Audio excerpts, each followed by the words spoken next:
it was just a weird situation that added fear upon fear to an already scary childhood.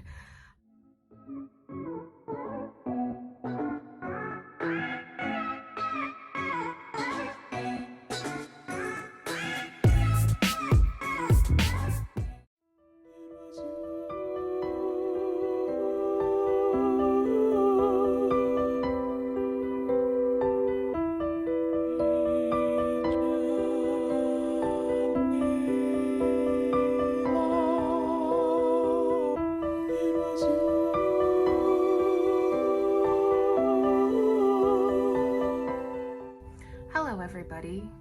Today I'm going to talk about something a little different, and I'm going to give you a trigger warning because there will be talk of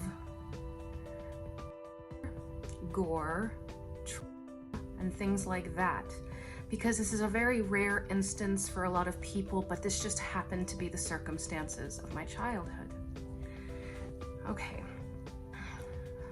where I grew up, a young boy, he was only 6 years old.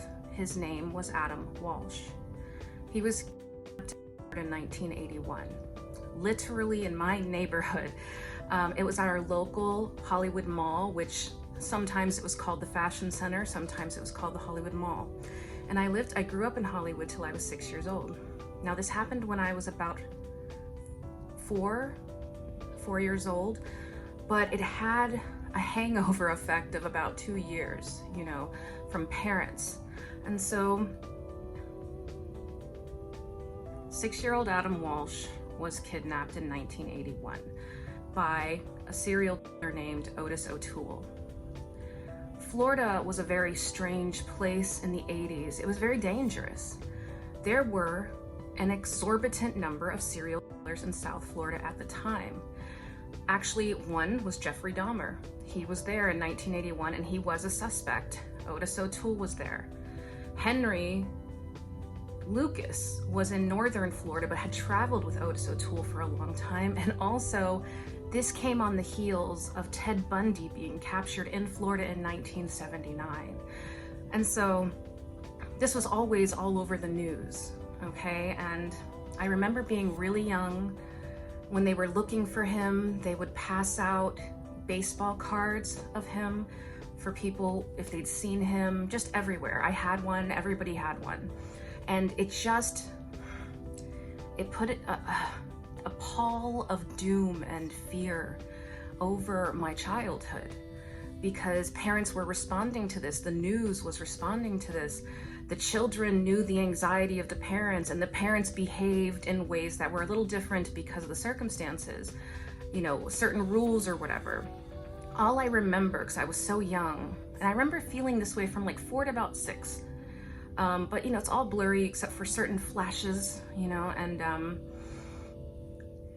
it added to the environment of fear that I lived in.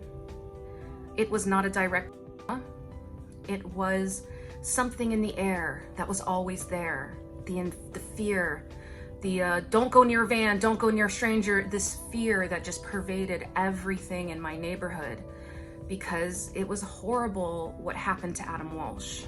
2 weeks after he went missing, his trigger warning, turn off now, gore, okay? His head was found in a canal by fishermen, which was some of the most terrifying, just the most terrifying possible end to a child that we could ever imagine. It haunted my childhood for years. Everybody talked about it. Everybody was afraid of it. Everybody didn't know, you know, and also around that time, when my brother was in 2nd grade, he was almost kidnapped in his school. And a gold car was seen leaving his school that had never been seen before. And some people feared that that could have been Otis O'Toole. It was not just my brother, it was my brother and his friend. They went into a school bathroom. Some man, like his hands came out to grab them, but they got away. And I remember that because, you know, it's just not something you forget around those times. And the 80s were a very dangerous time for children in Florida. It was a different time. Children were expected to be seen and not heard. They were also not listened to. And that's another factor, is children didn't tell their parents sometimes when bad things happened because they knew their parents would not believe them. And that goes for abuse or physical abuse or any kind of abuse at that time. Children were not believed, ever. And so there was really no point in trying to tell your parents if something was going on. And so in my life, that affected me as a child because I had a very scary home life because my mother was very ill at that time. And so it was very unpredictable, very scary. Anything could happen and did. A lot of things happened due to her illness, which I absolutely don't blame. I don't blame her. I know some people in the younger generations believe that everybody must be held accountable for every single thing they ever do. And I understand that and I support you guys, but I've watched the ravages of bipolar disorder and what it did to my mother, and she couldn't even remember the things she did. She did strange things. She broke into 3 different people's houses one time in a manic episode. She tried to burn her own house down in a manic episode. She kidnapped us in a manic episode. So many other things that I'm not even going to discuss here happened, and in none of it, in my opinion, my personal opinion, you don't have to agree with it, none of it was her fault. And so in my house, I had fear. In the environment I lived in, the wind, everything was pervaded with fear because of this. And so I think it had an impact. I think it had an impact on all children who grew up in that area at the time. And it changed you. It made you see things a little differently. It made you fear certain things. You know, it was just a weird situation that added fear upon fear to an already scary childhood. And, you know, Adam Walsh's father, John Walsh, went on to create America's Most Wanted. And that's who he is. And so it was just an unlucky circumstance that happened to happen in my neighborhood. Literally within about 1.5 miles of my house, you know, the mall. This is a place we used to go all the time. Let me just tell you, that changed. That, you know, we didn't go alone. We went with, not that we went alone as children anyway, but, you know, children used to be just let to run around the mall, and that was the problem. That's how Adam Walsh got, his parents let him go run off and play with some toys at Toys R Us. And he got locked out. Like, they made him leave. They made the kids leave because they were making a ruckus or something. So they were made to go outside, and that's where he was taken. And Florida is an odd place because it had a lot of serial killers. And people were like, why? Why was Florida such a hot spot for serial killers? My belief, personally, is the laws of Florida. A lot of laws in Florida were different from other state laws. And not until more recently, in the last 15, 20 years or so, did Florida have laws for, like, staying 1,000 yards away from a school. They didn't have that, not in Florida. They had it in other states way before.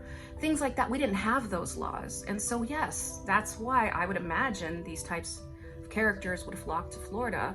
And the weather, it's much easier to survive a summer than it is to survive a winter if you're on the run. You know, those are my 2 beliefs. It's based on almost nothing, just my experience of having lived it at the time. But I don't know. I just know that it affected me. It gave me no safe place to go, not outside my house, not inside of my house. And that is not good for a child or any child. I could never explain to you the feel of it. The electric feel of fear in the air, like rain, the way rain would feel on you but there was no rain. It was just fear. And I don't know. I just thought that contributed a little bit to certain things because it went on for years, this anxiety about what's going to happen to your kids. Well, who's going to get next? What's going to happen? Things like that. And so it's just a really odd and unusual way to grow up, you know. And then we moved, you know, when I was 6 years old, we moved to a different area in Florida. But the fear was still there because it was close to the same area. But things regarding that relaxed a little when I was like 7 years old. But when I was 7 and we moved to this new area, a whole new host of horrors lay in wait for me that I didn't know about, you know. And actually 7 to 10 were the worst years of my childhood, I'm pretty sure. I can't remember a lot, but I do remember some of my behaviors. And my next video, I wanted to talk about the childhood behaviors I definitely had that indicated that I was severely traumatized. But at the time, of course, I didn't know. My parents didn't know. My parents, we were not a wealthy family. You know, when you grow up poor, you don't have a lot of time to think about everyone's mental well-being.